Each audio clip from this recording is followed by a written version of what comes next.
terutama yang selalu kita ulang-ulang, kita ucapkan, kita renungkan dan kita agungkan adalah nikmat Allah berupa nikmat Islam dan iman yang Allah tanamkan dalam hati kita. Ini nikmat yang amat sangat besar, lebih besar dibandingkan hidup kita sendiri. Kita bisa memiliki arti dalam hidup ini karena kita punya iman, punya Islam.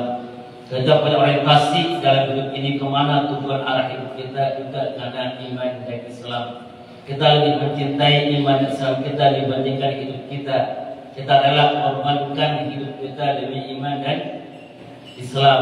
Kita tahu bahwasanya hidup ini adalah sementara adalah akhirat itu adalah yang abadi. Tujuan hidup kita sebenarnya bukan di dunia ini. Di dunia ini adalah darul amal, sekedar beramal mengumpulkan bekal.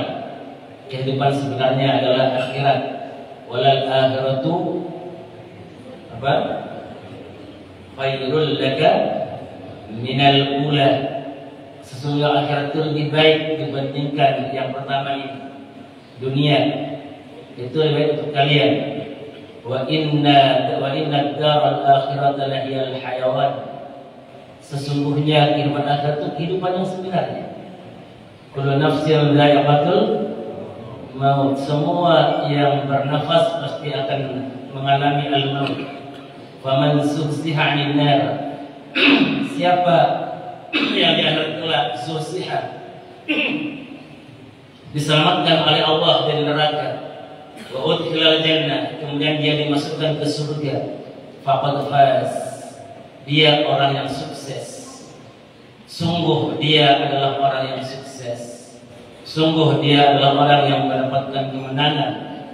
Dia itu diselamatkan dari neraka, kemudian masuk surga. Wa mal hayatud dunya illa mata'ul ghurur. Adapun kehidupan dunia itu adalah permainan yang menipu. Mata'ul ghurur, kesenangan yang menipu. Maka jangan kita korbankan akhirat demi dunia. Jangan kita jual akhirat hanya untuk mengejar dunia. Yang benar itu adalah fokus pada akhirat, jangan lupakan dunia itu. Wabtaghi fima ataqallahu darul akhirah. Kata Allah, fokus kalian raih akhirat dengan apapun yang Allah datangkan kepada kalian. Wabtaghi, raih kata Allah, fima ataqallahu, dengan apapun yang Allah berikan kepada kalian, raih oleh kalian darul akhirah, akhirat. Jadi untuk akhirat itu fokus, tujuan utama, prioritas paling tinggi. Tetapi Allah mengatakan wala tansa nasibaka minad dunya, jangan sampai kemudian kamu melupakan nasibmu, bagianmu di dunia. Jadi untuk dunia ini statusnya hanya jangan lupa. Adapun akhirat adalah prioritas. Apa maksudnya? Jangan sampai kita ini sholat terus, lupa tidur, puasa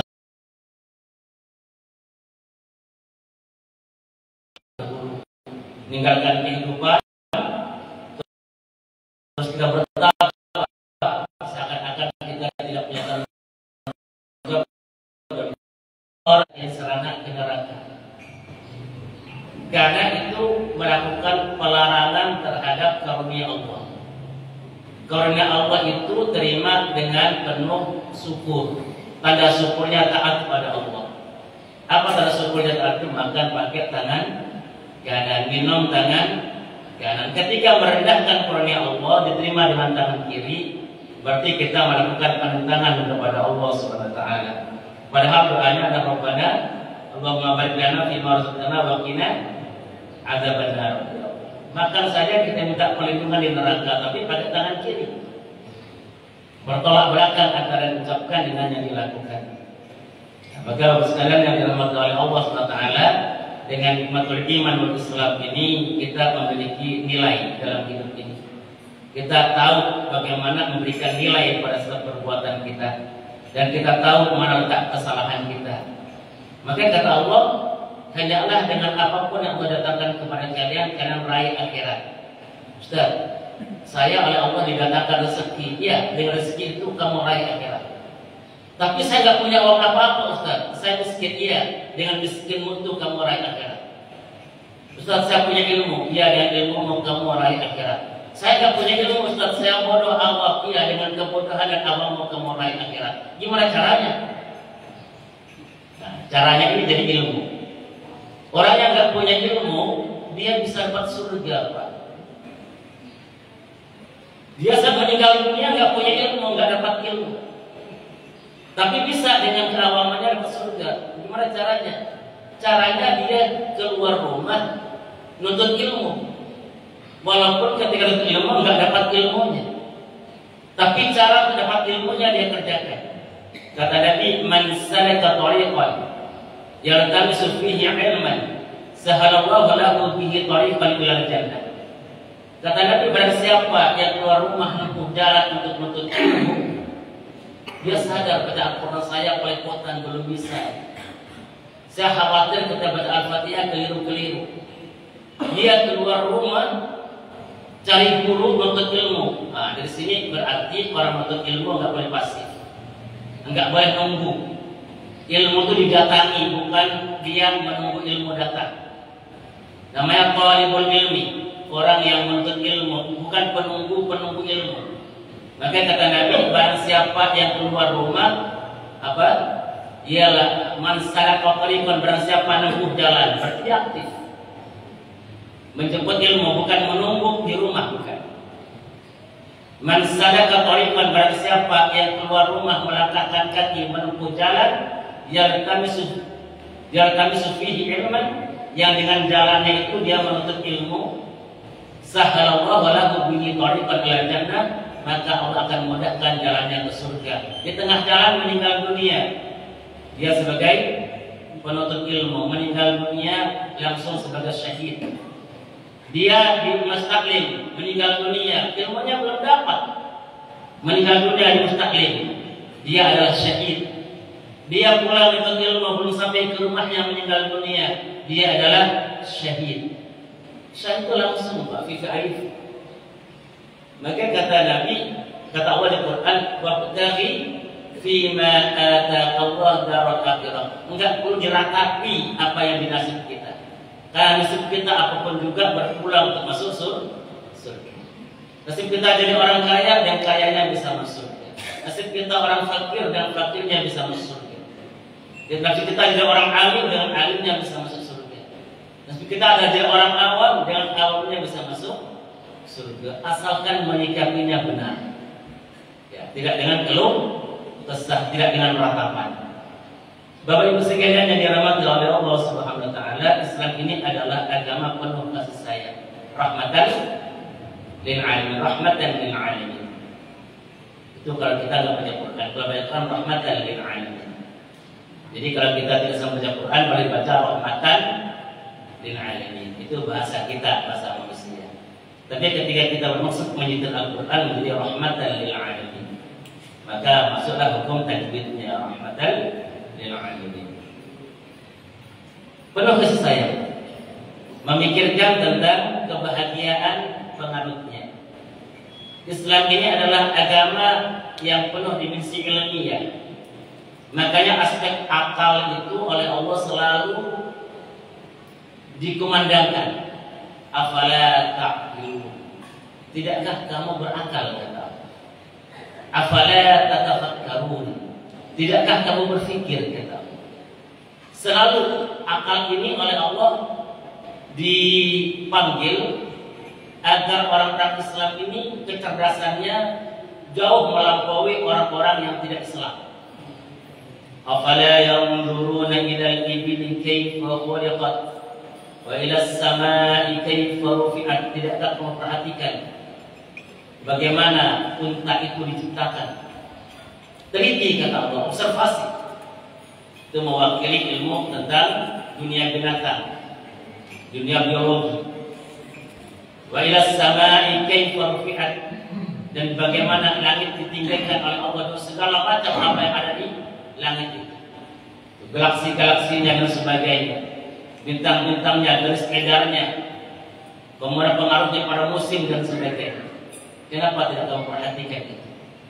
Wa ilal jibali kaifa nusibat, dan bagaimana gunung-gunung ditinggikan dengan segala rahasia berteknologinya di dalam. Wa ilal ardi kaifa sutihat, bagaimana apa? Bumi dihamparkan dengan segala macam-macam rahasia dalam bumi ini. Itu semua dalam akal. Allah selalu mengatakan bahwasanya pada ciptaan Allah ini ada rahasia Allah, rahasia penciptanya. Kalau kalian yang kenal Allah, maka lihat ciptaannya. Kamu akan kenal betapa hebatnya penciptanya. Kadang-kadang kita kagum kepada robot. Bukan robotnya yang kita kagum, tapi yang mendesain robot itu yang kita kagum. Bisa ya begini.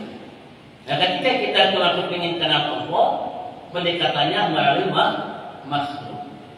Maka oleh Allah akal ini terus berasah sehingga kita menjadi ma'rifatullah lewat rahasia-rahasia ciptaan pada makhluknya. Bahkan Bapak sekalian, ya, dalam masalah akal ini Allah telah menginformasikan kepada kita bahwasanya nanti banyak makhluk Allah, jin dan manusia itu yang masuk neraka karena tidak menggunakan akalnya. Walaqad darabna li jahannama katsiran minal jinni wal ins. Sungguh banyak kami masukkan ke neraka jahanam itu di kalangan jin dan manusia. Kenapa manusia banyak masuk neraka, jin masuk neraka? Karena kata Allah, lahum qulubul la yafqahuna biha. Mereka dikasih hati oleh Allah, dikasih akal oleh Allah, tapi tidak digunakan untuk memahami ayat-ayat Allah. Enggak digunakan untuk memahami agama Allah ini. Walahum a'yun, mereka memiliki mata, la yubsiruna biha, enggak digunakan untuk melihat rahasia-rahasia ayat-ayat Allah, baik ayat yang di Quran ataupun ayat yang di alam. Walau adhanul la yasma'una biha, mereka memiliki telinga, tapi enggak digunakan mendengarkan apa-apa yang bisa melihat kebenaran. Bahwasanya dia berada di posisi mana, di posisi benar atau salah. Orang-orang yang tidak memanfaatkan akalnya, matanya dan telinganya, apa kata Allah? Ulaika kal an'ami bal hum adall. Mereka bagaikan binatang ternak, bahkan lebih sesat mereka. Jadi Islam itu betul-betul menurut kita untuk menjadi orang-orang yang cerdas, yang cendekia, yang ilmuwan. Maka orang Islam mestinya nggak boleh dibodoh-bodohi orang. Bahkan nanti perkataan penyesalan yang diungkapkan oleh ahli neraka nanti ada karena mereka tidak menggunakan akalnya. Apa karena mengadili surat Al-Mulk itu ya? Wa qalu law kunna nasma'u aw na'qilu apa? Ma kunna fi ashabis sa'ir. Wa qalu law kunna nasma'u aw na'qilu ma kunna fi ashabis sa'ir. Andaikan kami dulu di muka bumi itu mau mendengar dan mau menggunakan akal kami, niscaya kami tidak akan menjadi ashabis sa'ir. Ya, tidak menjadi kelompok penghuni neraka sa'ir. Ini mereka menyesal banget karena tidak menggunakan akalnya.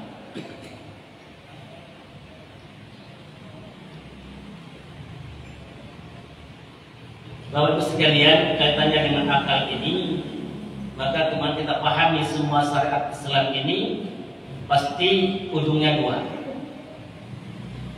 Syariat ujungnya dua. Satu adalah memberikan maslahah. Yang kedua adalah menghindarkan mudarat.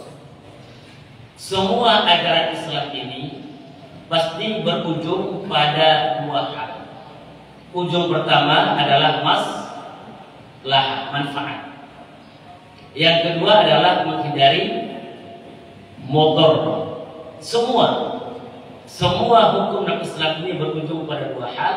Satu, meraih maslahah. Yang kedua, menghindari mudarat, bahaya. Bapak Ibu yang dirahmati oleh Allah Subhanahu wa taala, maka dalam perkara ini ada dua pendekatan. Ada pendekatan ilmiah dan ada pendekatan imaniyah. Jadi kita memahami agama ini dengan dua pendekatan. Pertama, pendekatan ilmiah. yang dibuka hikmahnya oleh Allah, kita dikapi secara ilmiah.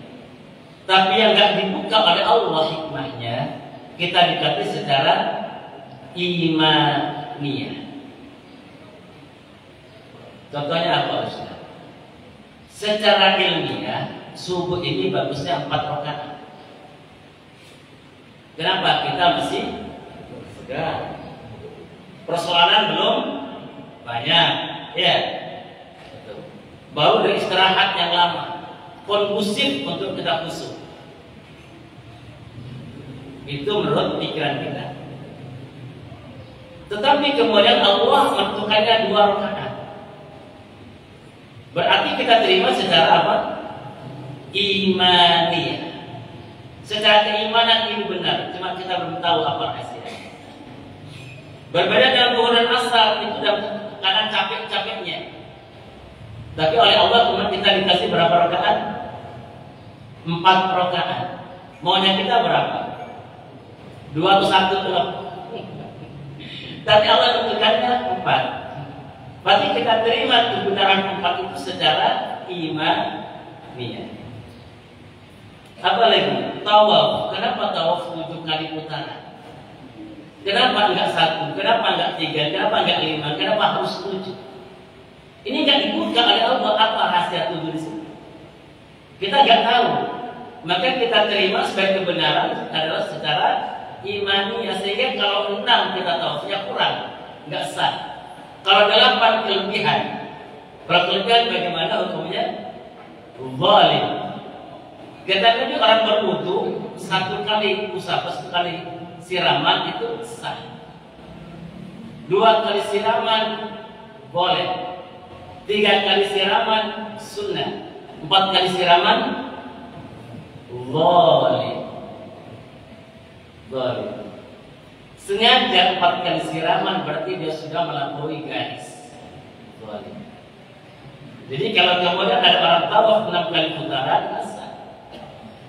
Kalau 7 sah, 8 boleh. Jadi semua ini diterima secara apa?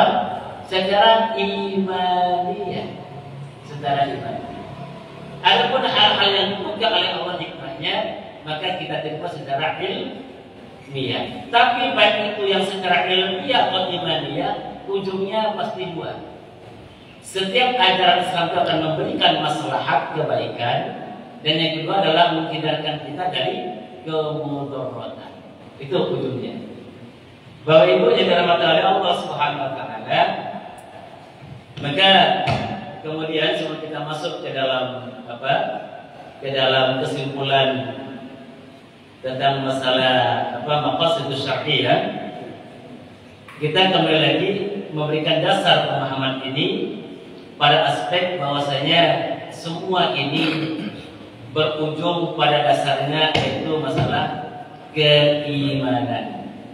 Karena simpul agama ini, fondasi agama ini adalah iman. Dengan iman yang ada, maka bisa dibangun amal-amal. Di dalam kitab kita yang lalu adalah Nabi mengatakan bahwasanya ilmu itu hanya ada 3 sesungguhnya. Masih ingat Bapak Ibu sekalian? Kata Nabi, al-ilmu salah satu. Ilmu itu hanya ada 3. Ya. Ini nggak boleh dilupakan. Harus terus-terusan di apa dia memberi, diingatkan kembali. Kata Nabi, ilmu itu hanya ada 3. Al-ilmu salah satu. Ilmu itu hanya 3. Wa ma siwa dzalika fadlun. Di luar ilmu 3 itu adalah tambahannya saja. Ada ilmu pendukung. Hakikatnya ilmu itu hanya 3. Masih ingat ilmu pertama apa? Ilmu pertama itu adalah ilmu keimanan. Tanpa keimanan tidak ada agama. Maka kalau orang tiba-tiba aman, imannya gugur semua agamanya. Jadi ilmu pertama adalah aspek akidah, keimanan. Pada aspek keimanan ini tidak boleh salah, tidak boleh menyimpang. Menyimpang sedikit pada keimanan akan menyebabkan imannya menjadi batal. Ketika imannya batal menjadi hilang agamanya. Di antara penghilang iman itu apa? Syirik. apalagi meragukan atau menolak hatinya pada sebagian hukum Al-Quran. Ya. Ini harus diulang-ulang ya Bapak Ibu sekalian ya. Ulang-ulang kan yang menyangkut fondasi agama. Orang yang syirik itu Pak diharamkan oleh Allah untuk dapat surga. Wa may yusyrik billah faqad haramallahu alaihi al-jannah. Barang siapa melakukan perbuatan syirik, Allah haramkan surga baginya selama-lamanya. Dan enggak mungkin orang enggak masuk surga kecuali dia adalah statusnya orang kafir. Berarti perbuatan syirik itu menyebabkan gugurnya iman dan mengubah seseorang dari Islam menjadi kafir. Sementara syirik itu ada 3. Ada syirik i'tiqadi, syirik keyakinan. Ada syirik qauli, syirik perkataan. Ada syirik amali, syirik amal. Nah, ini berarti mengkaji bab ilmu syirik wajib hukumnya. Karena kalau nggak tahu, bisa jadi seseorang gugur imannya dan dia masih merasa Islam. Itu yang dikatakan dengan zindik. Apa zindik?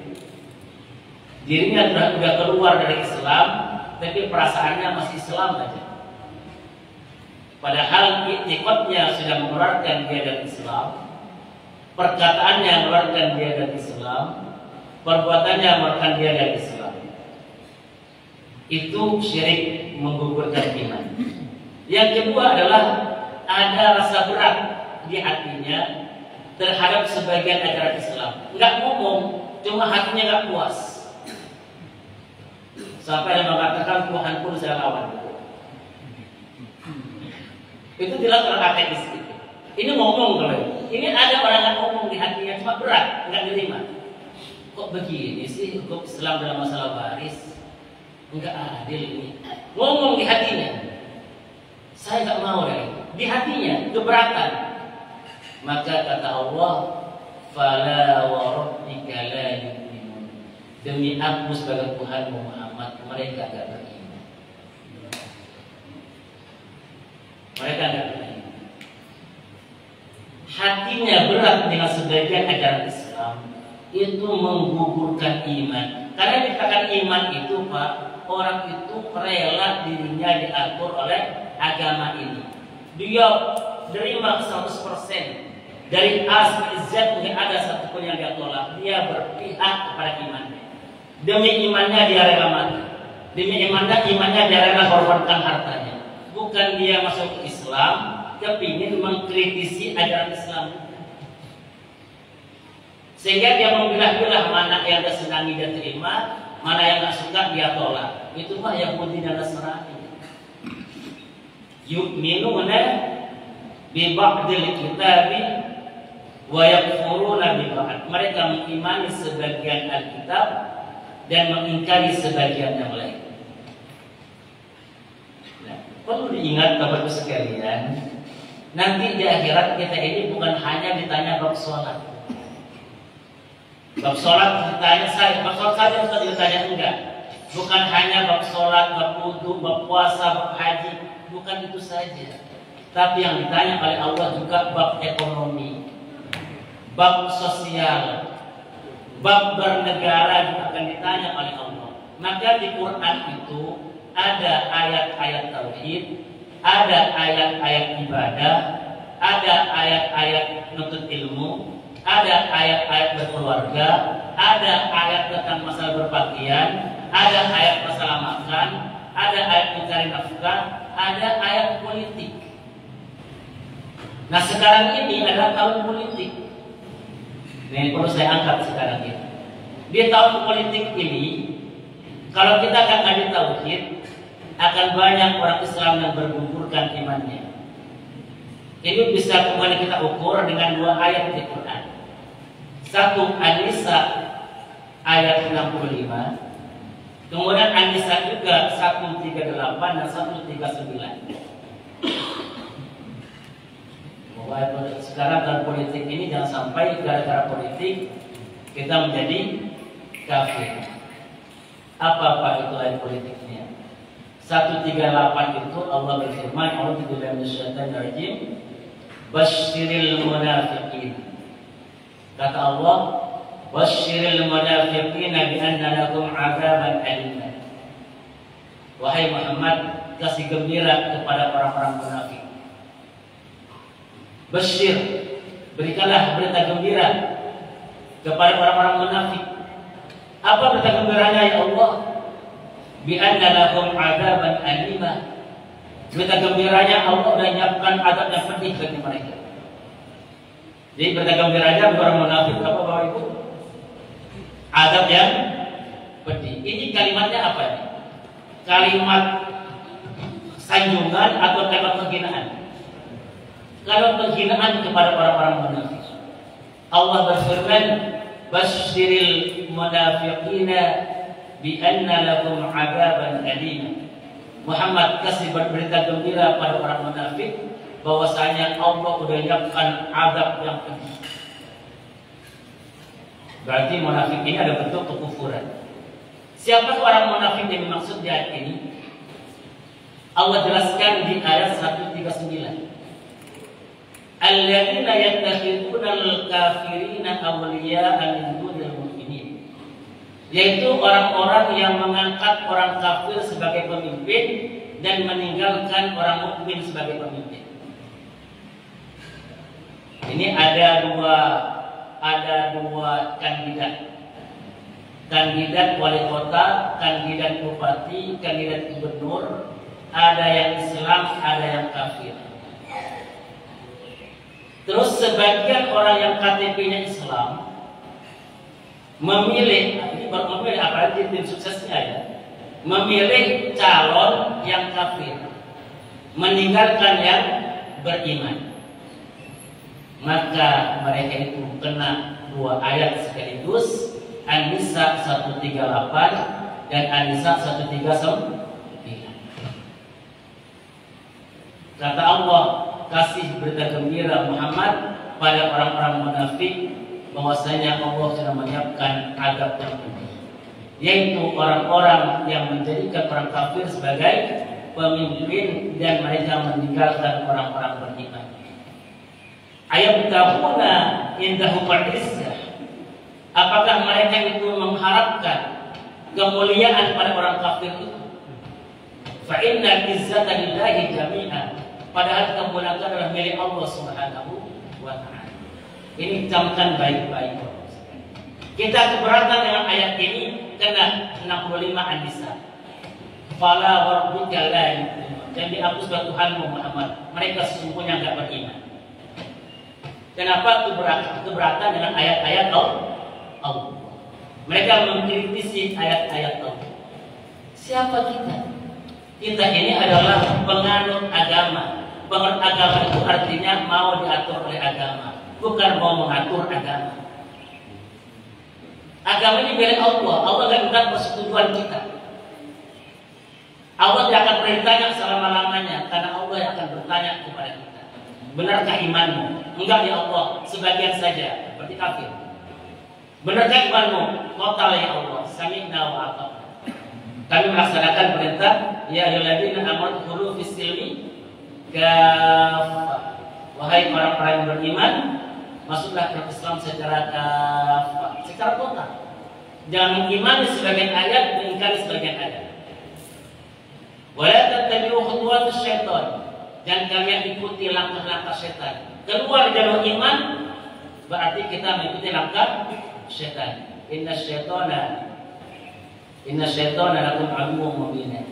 Sesungguhnya setan itu musuh yang nyata bagi kalian. Bapak Ibu sekalian dirahmati oleh Allah Subhanahu wa taala, karena di atas landasan iman inilah kita bangun amal.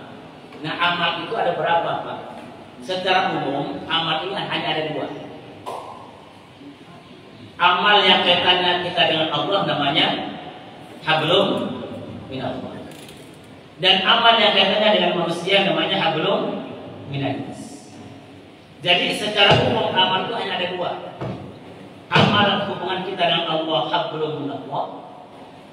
Kemudian yang dikenal dengan istilah ibadah. Dan kemudian hubungan kita dengan manusia, hablum minan nas, dikenal dengan istilah muamalah. Jadi amal itu secara besar hanya ada dua, yaitu ibadah dan muamalah. Walaupun pada akhirnya muamalah juga adalah ibadah.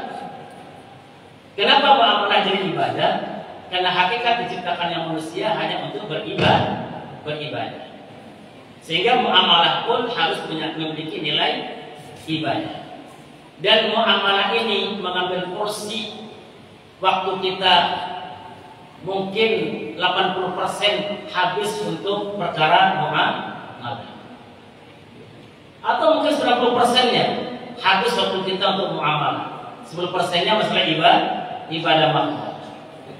Sehingga kalau kemudian muamalah ini tidak kita jadikan sebagai ibadah, maka umur kita 90% hilang dari nilai ibadah. Itu di sisi garis besar.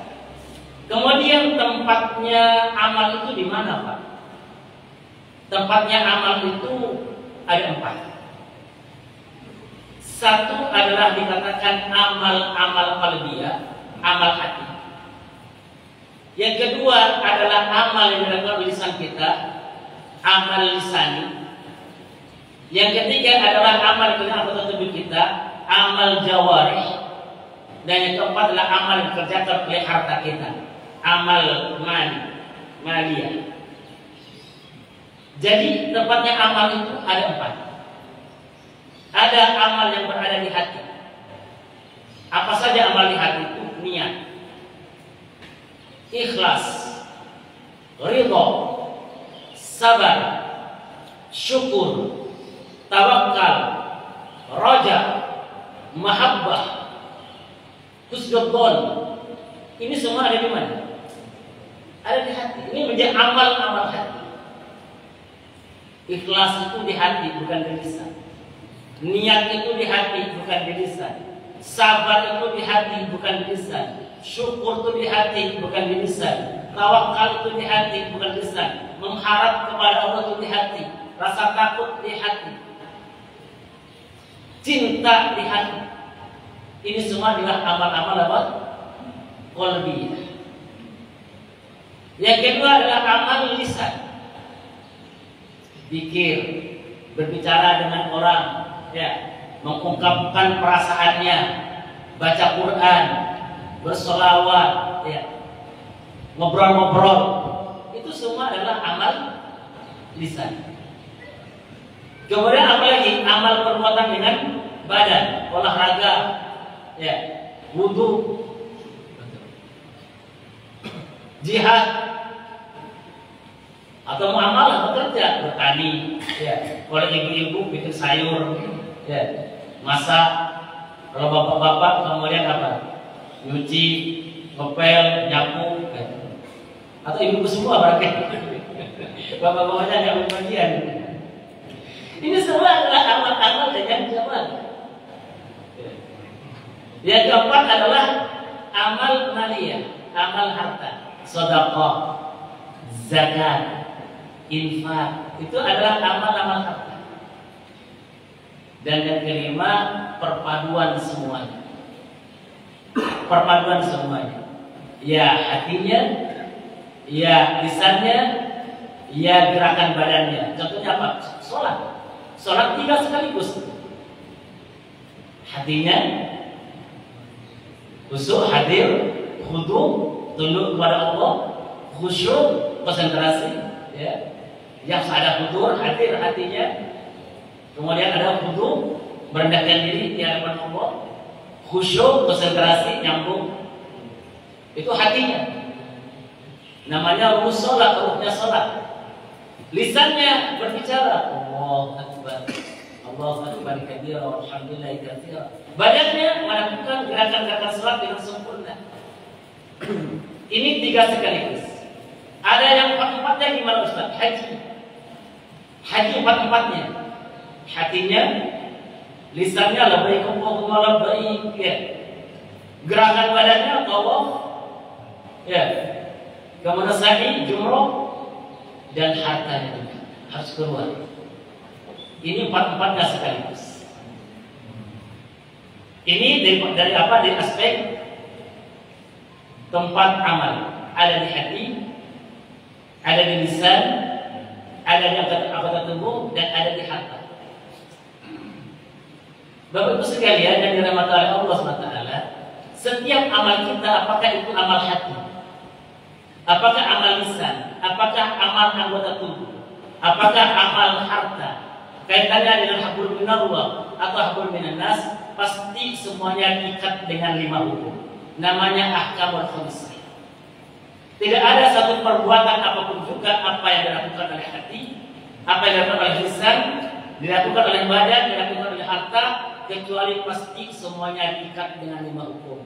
Tidak ada satupun manusia di muka bumi ini beraktivitas dimanapun juga, kapanpun juga, apa bentuk aktivitasnya, kecuali pasti diikat oleh 5 hukum. Namanya ahkamul khamsah atau ahkamus syariah. Apa hukumnya itu yang mengikat? 1, pasti mungkin ada di hukum pertama, namanya wajib.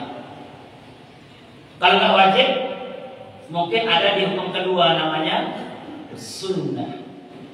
Kalau nggak sunnah, mungkin ada di hukum ketiga, namanya mubah. Kalau nggak mubah, mungkin berada di hukum keempat, namanya makruh.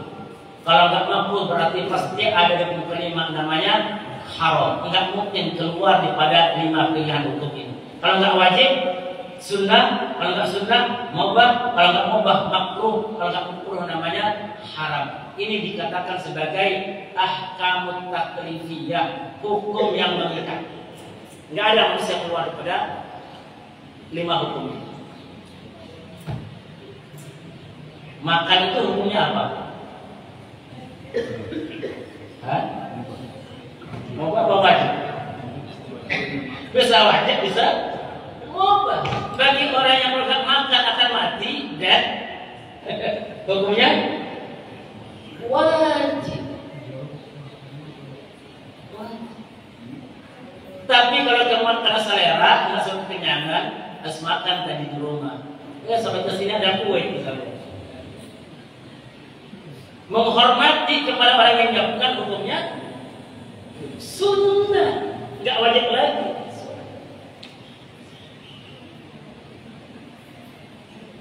Terus kemudian kita nggak usah makan lah, ya. Makan iya, nggak makan iya. Tidak akan, kalau nggak makan nggak menyimpung kepada yang menyiapkan. Kalau makan juga tidak akan sampai kekenyangan. Berarti makannya hukumnya mubah, boleh. Turun tuh dari tadi kalau nggak makan jadi mati, jadi wajib. Kalau makannya kamu menghormati orang jadi sunnah. Kalau tidak akan menyinggung orang, nggak sampai kenyangan kalau makan, hukumnya mubah.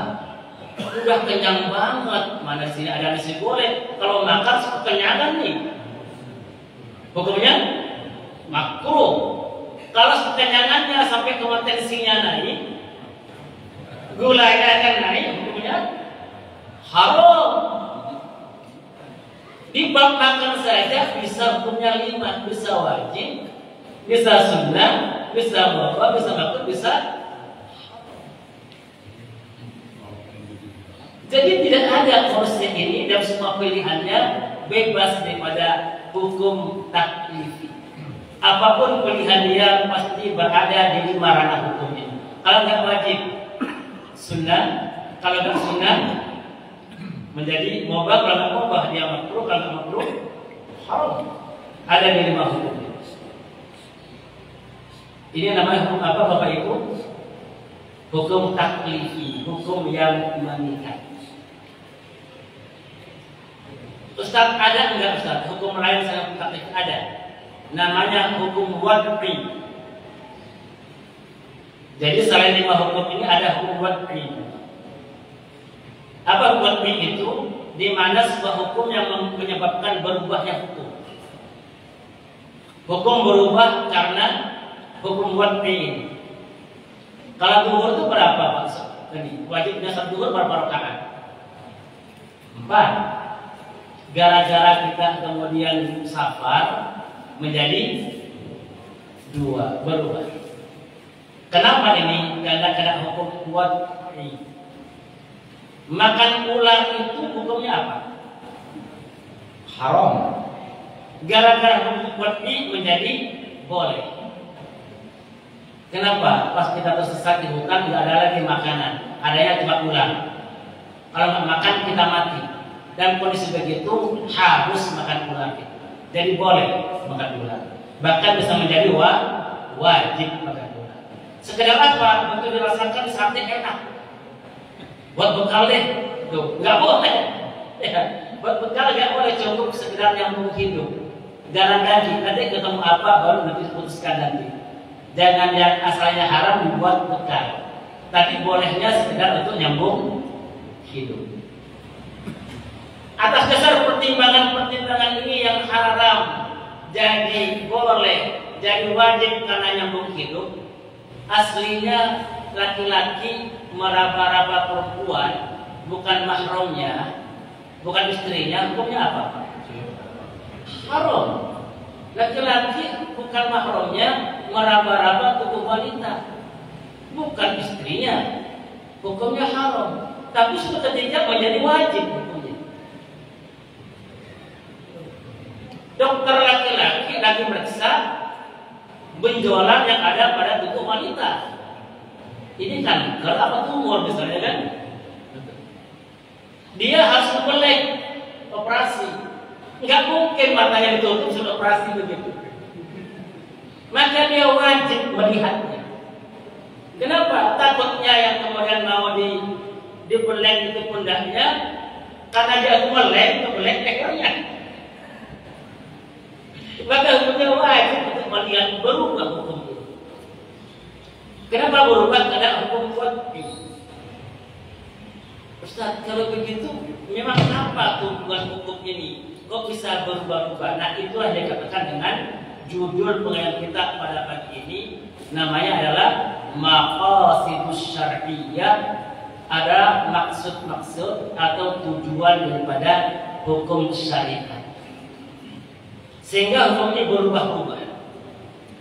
Berubah-ubah itu di dalam usul fikih dikatakan al-hukmu yaduru ma'adillatihi. Akhirnya dirumuskan oleh para ulama tentang rumusan hukum fikih. Di antara rumusannya berbunyi al-hukmu yaduru ma'adillatihi. Hukum itu berubah-ubah berdasarkan kondisinya, kondisi dan situasinya. Berubah-ubah tergantung situasi. Makan saja dari wajib bisa sunnah, bisa mubah, bisa makruh, bisa haram.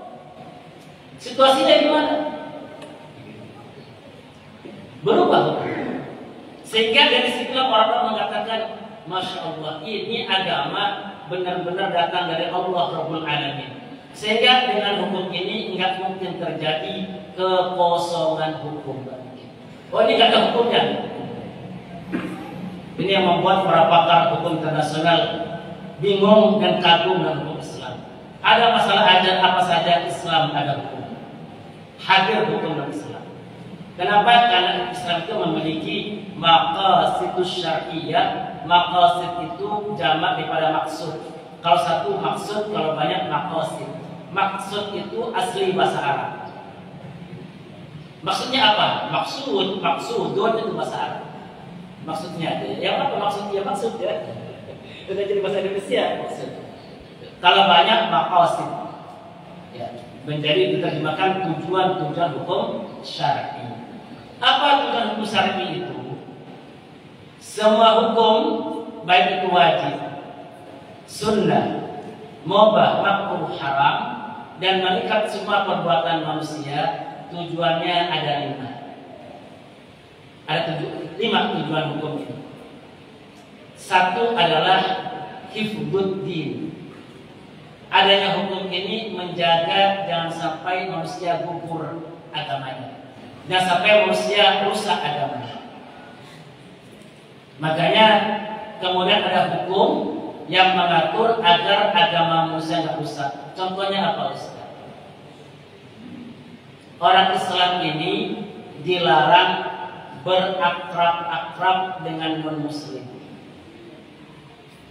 Karena manusia itu tergantung agama teman akrabnya. Al-mar'u ala dini sahibi. Kata Nabi, seseorang itu tergantung kepada agama sahabatnya. Maka hendaklah masing-masing orang perhatikan siapa yang jadi sahabat. Dengan muslim itu satu, sekedar tidak mengganggu mereka, jangan ganggu hak-haknya. Kemudian kita tetap berbuat baik kepada mereka, kepada kebutuhan dunia mereka. Kalau mereka butuh bantuan, dibantu. Butuh nasihat, nasihati. Butuh pertolongan, tolong. Tapi jangan berakrab-akrab. Sepiring berdua kemana-mana, rentang-rentang ke sana kemari, seakan-akan setubuh. Maka kalau begini yang terjadi, agamanya tergadaikan kepada mereka. Lagi akrab kumpul bercanda, ada azan, bingung dia mengucapkannya. Tuh, saya sholat dulu ya. Gitu. Meninggalkan forumnya ini, udah tergadaikan. Yang kedua adalah orang Islam itu dilarang masuk ke dalam komunitas maksiat. Ini ada orang satu madu ayam. Saya tengok ruangan di sana. Kan nggak apa-apa yang berbuat madu ayam ke mereka. Aku cuma lihat ruangan. Sekarang melihat. Besok usap-usap ayamnya. Besoknya lagi berapa harga ayamnya. Akhirnya yang tadi 5 orang yang madu ayam, dia main ke sana, besoknya yang madu ayam bertambah menjadi 6. Rusak agamanya. Kecuali dia datang ke sana dengan tujuan untuk dakwah. Atau orang banyak madu ayam berbudi itu. Saya coba datang satu persatu untuk saya dakwah. Tapi ngukur, kira-kira dia yang ke bawah atau dia yang membawa. Sebab dakwah kan harus ketemu orangnya kan Pak. Kalau dia mengukur dirinya kira-kira 1, 2, 3 kurang bisa dikati. Dia belum fanatik pada madu ayamnya. Besoknya seminggu kemudian dari 5 orang jadi 4 orang. Berhasil dia. Seminggu lagi tinggal 3 orang, satu-satu ditarik dan 4 maksiat tadi. Boleh. Tapi kalau kira-kira seminggu kemudian akan bertambah, jangan ya. Ini dalam rangka apa larangan-larangan ini semua? Hifdzuddin, menjaga agamanya. Ustaz, ada acara di gereja Ustaz, bukan masalah kebaktian. Boleh enggak datang ke sana? Enggak boleh. Kenapa? Khawatir agamanya terpengaruh. Asalnya nggak apa-apa kalaupun dia kuat di situ, nggak apa-apa. Tapi kira-kira akidahnya belum kuat, menjadi haram di sana. Khawatir agamanya rusak. Ustaz, saya mau ke Bali Ustaz. Di Bali itu ada upacara kalau orang mau ke tempat wisata harus pakai busana tertentu. Harus pakai bunga kamboja letakkan di telinganya. Boleh enggak? Enggak boleh, haram. Bisa jadi syirik dia. Kenapa? Karena bunga kamboja yang diletakkan di telinga orang Bali itu adalah ibadah. Berarti kalau ikut-ikutan kita masuk ke ibadah orang-orang ini, itu rusak agama kita, bisa gugur iman kita. Kita menabrak ayat lakum dinukum waliyadin. Ini pertama kali adalah menjaga agama. Semua hukum satu, menjaga agama. Namanya apa Pak? Hifdzuddin, menjaga agama kita, jangan sampai agama kita rusak karena modal kita kembali kepada Allah adalah agama ini. Modal kita di dunia agar kita memiliki nilai adalah agama, dan modal kita kembali kepada Allah adalah agama. Jangan sampai rusak. Yang pertama kali dijaga adalah agama ini. Cukup lakum dinukum waliyadin. Hormati mereka, jangan ganggu mereka. Tapi kita jangan masuk ke dalamnya. Termasuk mengucapkan selamat hari Natal. Mengapa MUI sampai mengharamkan mengucapkan selamat Natal? Bukan karena gampangnya di lisan, karena itu ada pengakuan terhadap kebenaran agama mereka yang menyatakan Nabi Isa adalah Tuhan. Karena kita menyatakan itu adalah kita ikut bergembira dengan keyakinan itu, kita ucapkan selamat. Itu namanya syirik lisan. Hati kita enggak yakin, tapi lisan kita memberikan pengakuan. Bentuk pengakuannya adalah selamat Natal. Berat ya, nggak usah diberat-beratkan, ringankan aja. Pak, saya tidak mengucapkan ya Pak ya.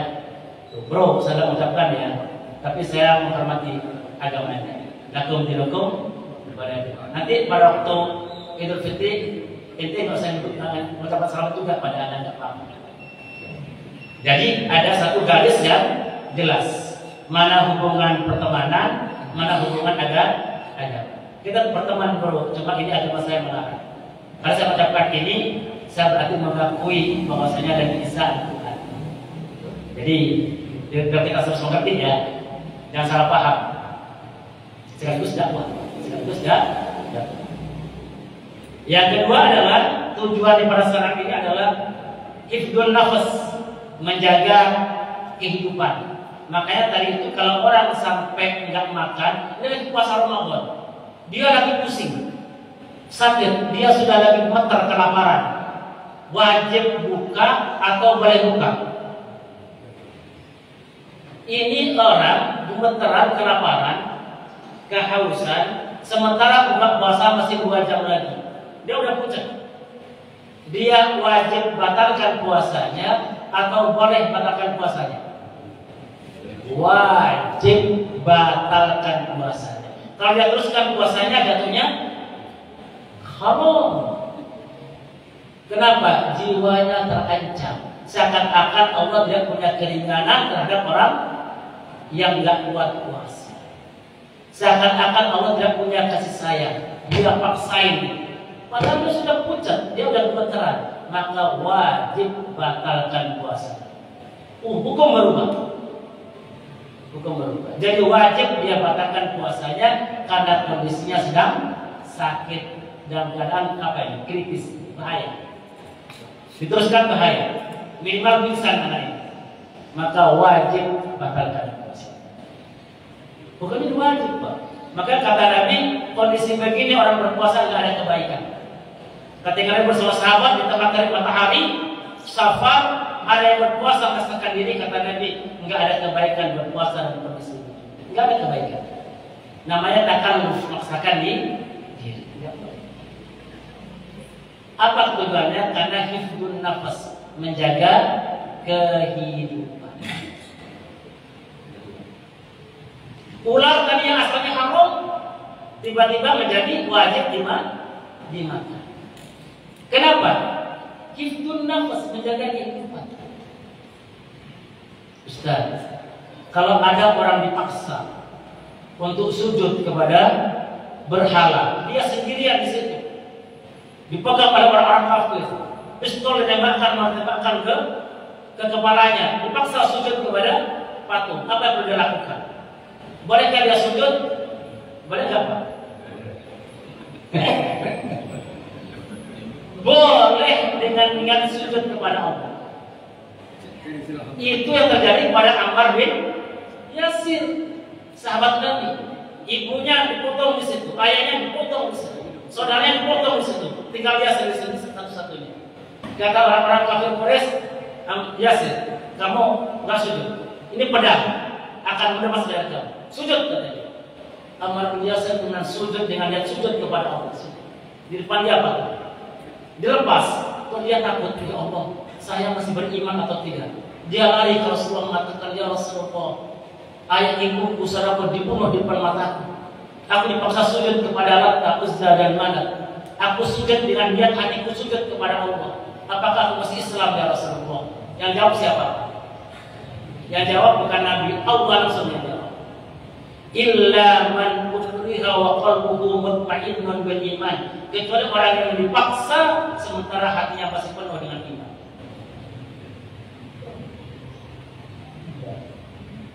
Tapi ada kata dia maksakan diri, enggak mau terus meninggal dunia, syahid. Kalau nyamankan nyawanya, sementara hatinya penuh dengan iman, dia hanya sujud kepada Allah, walaupun manusia menganggap dia sujud kepada patung, tapi hatinya hanya sujud kepada Allah, maka dia diperbolehkan. Dalam rangka apa? Hifdzun nafas, menjaga kehidupan. Tapi kasus dibalik. Ada drama di sekolahan. Dramanya ada Umar bin Khattab. Pilih anak-anak yang tinggi besar. Oh si A, Dan cocok jadi Umar. Adegannya apa? Umar masa jahiliyah sujud pada Latta, Uzza, Manat dan Hubal. Dibuat di panggung patung-patungnya. Si A ini adalah anak Islam, orang Islam, merankan diri sebagai Umar. Dia sujud kepada Latta, Uzza, Manat di atas panggung. Hukumnya boleh atau tidak? Main drama boleh nggak? Haram, bisa murtad dia. Siapa yang saja sujud? Hanya drama doang kan? Mati doang enggak, lapar doang bukan doang enggak. Drama, tapi dia sujudnya sujud beneran. Guru agamanya bilang hanya drama Ustaz. Ceritanya dibalik. Umar bin Khattab turun dari panggung menciumi sebuah wanita yang ada di depannya. Istri orang direbut dan diciumi. Dilaksanakan beneran, digambarkan oleh suaminya. Wah, diinjek-injek oleh suami. Terus dia bilang hanya drama Pak. Drama, hidupnya beneran. Ini drama, sujudnya beneran. Terus gimana dong Pak kalau begitu? Cari penonton cantik. Ambil daripada yang biasa sujud kepada patung. Berarti pemerannya nggak boleh orang Islam. Pada adegan itu ganti peran mengganti. Dari siapa yang Hindu atau Buddha yang biasa sujud kepada patung. Bisa dipahami ya Pak ya? Satu yang tadi drama hifduddin, yang amat Yasir hifdun nafas. Yang tadi drama itu nggak boleh karena menjaga agama, sementara amat Yasir itu boleh karena menjaga kehidupan di bawah tekanan. Sementara dia nggak mampu untuk menolak. Bisa dipahami ya Pak ya? Ini namanya maqasid. Tujuan satu. Berubah-ubah tergantung kondisinya. Yang penting nggak boleh keluar di peratujuan syariat. Yang ketiga adalah hifdul akal, menjaga akal. Karena akal agama ini hanya untuk orang yang beragama. Akal ini agama itu hanya bagi orang berakal. Orang yang berakal tidak dituntut agama. Makanya di antara kewajiban sholat adalah akil balik. Akil itu artinya akalnya normal, enggak idiot. Orang idiot, orang gila, orang nggak normal, bebas agama, bebas nilai. Ustaz, kalau orang gila itu 60 tahun Ustaz, masihkah dia punya pahala dan dosa? Enggak. Dia enggak punya pahala dan dosa walaupun umurnya sampai 60 tahun. Dia enggak sholat, enggak dosa. Dia ikut sholat, enggak dapat pahala. Kenapa? Karena dia adalah enggak akal, enggak akil. Syaratnya untuk itu adalah akil dan balik. Akil akalnya, balik umurnya. Jadi harus akalnya normal. Terus dia nanti di akhirat di mana Ustaz? Di surga apa di neraka? Di surga. Kenapa? Statusnya adalah fitrah. Kullu mauludin yuladu ala fitrah. Setiap anak yang dilahirkan lahir suci. Sampai 60 tahun dia idiot, berarti dia tetap dalam kondisi suci. Orang suci itu tempatnya di surga. Kalau ibu-ibu mau, bapak-bapak mau jadi yang begini, boleh. Tapi di surga dia bukan sebagai tuan Pak, sebagai pelayan surga, pelayan bagi orang tuanya. Yang tuan siapa? Yang tuan di surga adalah orang yang mendapatkan ujian di muka bumi ini. Ada perjuangan, dia berjuang dan kebaikan, berjuang menjauhi keburukan. Dia yang jadi tuan nanti di surga. Sehingga kata Nabi, seorang wanita dunia yang masuk surga, kecantikannya melampaui kecantikan 70 bidadari surga. Semoga yang ada di sini kita semua menjadi ahli surga. Saksikan ya Allah. Itu satu, menjaga akal. Maka akal tidak boleh dirusak. Yang merusak akal semuanya haram.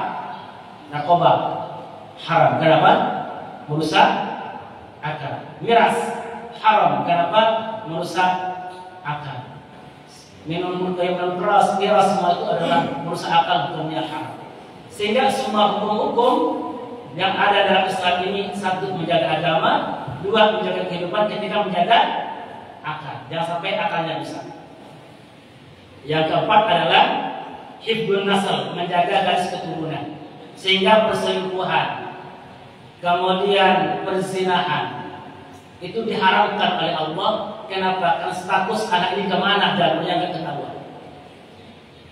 Dan Islam juga mengharamkan adanya mengubah nasab anak. Saya mengambil anak, Pak. Anak dari saudara istri saya. Mulai bayi saya ambil.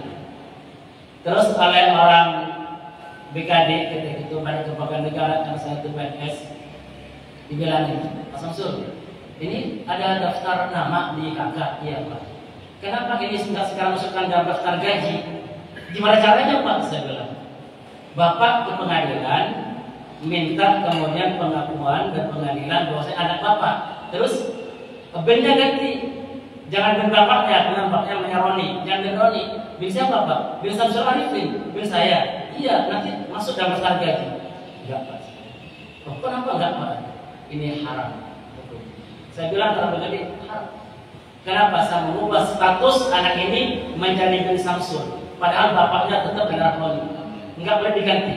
Tetap adalah walaupun bapaknya kafir sekalipun enggak boleh diganti. Ibrahim bin Azar, Nabi Ibrahim anaknya Azar. Azar itu adalah gembong musyrik, pembuat patung yang disembah oleh orang-orang zaman itu. Nabi Ibrahim anaknya adalah penegak tauhid. Namanya tetap Ibrahim bin Azar, enggak boleh diganti. Umar bin Khattab enggak boleh diganti. Kenapa? Menjaga tentang keutuhan garis keturunan. Jangan sampai nanti anak ini menjadi wali bagi saudaranya, padahal lain nasab. Ini hati-hati semuanya ya. Nasab harus jelas. Anak angkat tidak boleh dinasabkan pada bapak, tetap harus asli. Ini menjaga apa? Hifdzun nasab, menjaga garis keturunan. Yang terakhir, tujuan syariat adalah hifdzul mal, menjaga harta.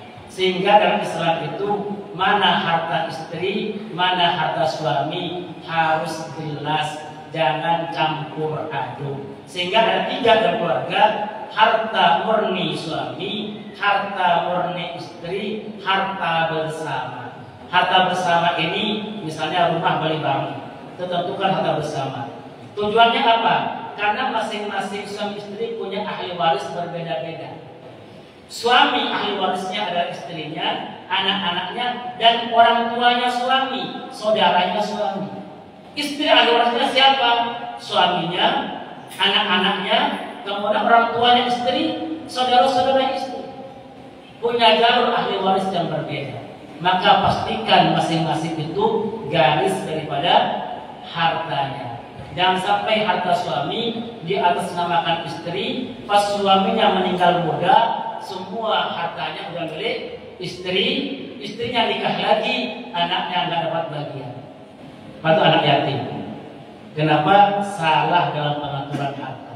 Islam mengatur ini semua dalam hukum yang rinci, menjaga 5 hal, menjaga agama yang sedang besar, menjaga kehidupan jangan sampai menjadi terganggu, menjaga akal yang setiap rusak, dan itu adalah modal beragama, menjaga keturunan jelas nasabnya, dan menjaga harta jelas kehalalannya, jelas kepemilikannya. Itu tujuan adanya hukum wajib, sunnah, mubah, makruh, dan haram. Berujung ke mahal, menjaga agama, menjaga kehidupan, menjaga akal, menjaga keturunan, dan menjaga harta. Dikebut materinya, saya rasa sudah masuk waktu ya. Ya, barangkali ini dulu yang saya sampaikan, walaupun sebentar, semoga bermanfaat bagi Allah SWT.